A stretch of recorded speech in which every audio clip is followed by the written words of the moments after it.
Hi friends, నేను మీ lucky world. ఈరోజు ఎంతో టేస్టీ ఈజీగా క్విక్గా అయిపోయే టమాటో ఎగ్ మసాలా కర్రీ అయితే చేసేసుకుందామా. చాలా అంటే చాలా సింపుల్ అండి. ఈజీగా క్విక్గా అయితే అయిపోతుంది. ఇంట్లో ఉన్న ఇంగ్రీడియంట్స్తోని చాలా ఈజీగా చేసేసుకోవచ్చు. మనకి ఎన్ని ఎగ్స్ కావాలనుకుంటున్నామో అన్ని ఎగ్స్ని ఉడకపెట్టుకొని పెంకు తీసుకొని పక్కనైతే పెట్టుకోవాలి.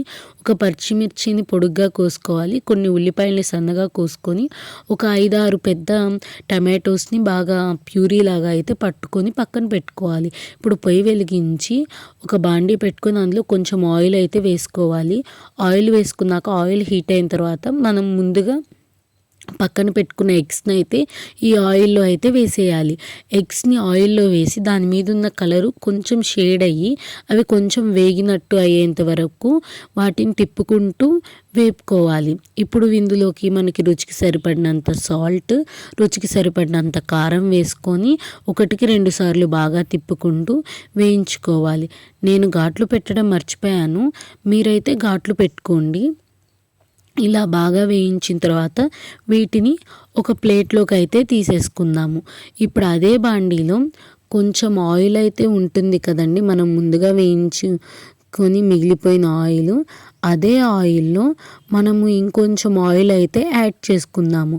ఆయిల్ యాడ్ చేసుకొని అది కూడా వేడైన తర్వాత ఇందులోకి కొంచెము కరివేపాకు అయితే యాడ్ చేసుకుందాము.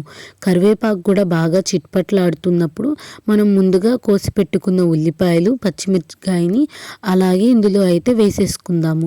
వేసేసుకున్న తర్వాత హై ఫ్లేమ్లో ఉంచుకొని గోల్డెన్ బ్రౌన్ కలర్ వచ్చేంత వరకు బాగా వేపుకోవాలి. ఉల్లిపాయలు అనేది గోల్డెన్ బ్రౌన్ కలర్ వచ్చే వరకు వేపుకుంటే మనకు టేస్ట్ అనేది చాలా అంటే చాలా బాగుంటుంది. ఇప్పుడు ఇందులో కొంచెం పసుపు అయితే యాడ్ చేసేద్దాము. పసుపు వేసుకొని 1-2 సార్లు బాగా కలుపుకొని ఒక 2 మినిట్స్ పాటు ఉల్లిపాయలను అయితే బాగా వేగనివ్వాలన్నమాట. చూసారు కదా, ఉల్లిపాయల్లో కలర్ అనేది షేడ్ అవుతూ ఉందన్నమాట. ఇలా ఉల్లిపాయలు అనేది కలర్ షేడ్ అయిన తర్వాత ఇప్పుడు మనం ఇందులో కొంచెం అల్లం వెల్లుల్లి పేస్ట్ అయితే యాడ్ చేసేసుకుందాము. అల్లం వెల్లుల్లి పేస్ట్ వేసుకొని పచ్చి వాసన పోయేంత వరకు బాగా వేపుకోవాలండి.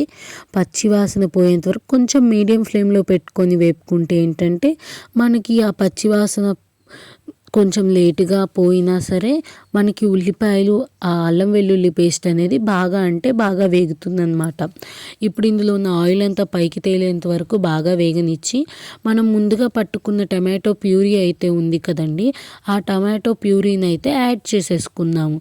టమాటో ప్యూరీ యాడ్ చేసుకున్న తర్వాత అడుగంటనివ్వకుండా తిప్పుకుంటూ ఉండాలి. ఈ టమాటో ప్యూరీ మనం వేసిన తర్వాత ఇందులో ఉన్న ఆయిల్ పైకి తేలేంత వరకు టమాటో ప్యూరీని బాగా మగ్గనివ్వాలండి. చూశారు కదా పొగలు ఎలా వస్తున్నాయో, అప్పుడప్పుడు ఇలా కలుపుకుంటూ ఉండండి, లేకపోతే అడుగంటిపోయి టేస్ట్ అనేది మారిపోతూ ఉంటుందన్నమాట. మీకు కొంచెం అడుగంటినట్టు అనిపిస్తే 1-2 సార్లు బాగా కలుపుకోండి. చూశారు కదా, ఇది అయితే కొంచెం దగ్గర పడింది. ఇప్పుడు ఇందులో కొంచెం ధనియా పౌడర్ అయితే యాడ్ చేసేసుకోవాలి. ధనియా పౌడర్తో పాటు రుచికి సరిపడినంత సాల్ట్ అండ్ రుచికి సరిపడినంత కారము, దాంతోపాటు గరం మసాలానైతే యాడ్ చేసేసుకోవాలండి. ఇవన్నీ వేసుకునేటప్పుడు లో ఫ్లేమ్లో అయితే మంటని ఉంచుకోండి, హై ఫ్లేమ్లో అయితే కాదు. ఇవన్నీ వేసేసుకొని 1-2 సార్లు బాగా కలుపుకోవాలి. 1-2 సార్లు బాగా కలుపుకునే తరువాత ఒక 5 మినిట్స్ పాటు ఇలాగే ఉండనివ్వండి. అలా ఉంటే ఏంటంటే టమాటోస్కి ఈ మనం వేసిన మసాలాలన్నీ అయితే పడతాయి అన్నమాట. చూశారు కదా, కొంచెం దగ్గరకు వచ్చింది. ఈ టైంలో కొంచెం వాటర్ అయితే యాడ్ చేసుకోండి. వాటర్ వేసుకున్న తర్వాత ఆ కర్రీ అంతా దగ్గర పడేలాగా అయితే ఉండాలన్నమాట. చూశారు కదా ఎలా దగ్గరకు అయితే వచ్చేసిందో. ఇప్పుడు ఇందులో మనము ముందుగా వేయించి పెట్టుకున్న ఎగ్స్ అయితే ఉన్నాయి కదా, ఆ ఎగ్స్ అయితే వేసేసుకోండి. ఎగ్స్ వేసేసుకునే ముందు నేనైతే వాటికి ఘాట్లు అయితే పెట్టేసుకున్నాను, ఫస్ట్ వేపుకునేటప్పుడు పెట్టలేదని చెప్పి. ఇప్పుడు ఎగ్స్ వేసుకున్నాక కొంచెం కొత్తిమీర అయితే యాడ్ చేసేసుకొని ఒకసారి అలా తిప్పేసేయండి. తిప్పేసి ఒక 10 మినిట్స్ ఉంచి తీసేస్తే ఎంతో tasty tomato egg masala curry అయితే రెడీ అయిపోతుంది. చాలా అంటే చాలా సింపుల్, ఈజీగా క్విక్గా కూడా అయిపోతుంది. మీలో మన ఛానల్ని ఫస్ట్ టైం చూస్తున్న వాళ్ళు ఎవరైనా ఉంటే ఛానల్ని సబ్స్క్రైబ్ చేసుకోవడం మాత్రం మర్చిపోవద్దు. మీకు ఇంకా మరిన్ని రెసిపీస్ కావాలనుకుంటే వెజ్లోను, నాన్ వెజ్లోను అండ్ స్నాక్స్లోను మన ఛానల్లో కామెంట్ చేయండి. నేను మీకు ఖచ్చితంగా వాటిని చేసి చూపిస్తాను. నా వీడియోని చూస్తున్నందుకు థ్యాంక్స్. కామెంట్ చేయడం మాత్రం మర్చిపోవద్దు.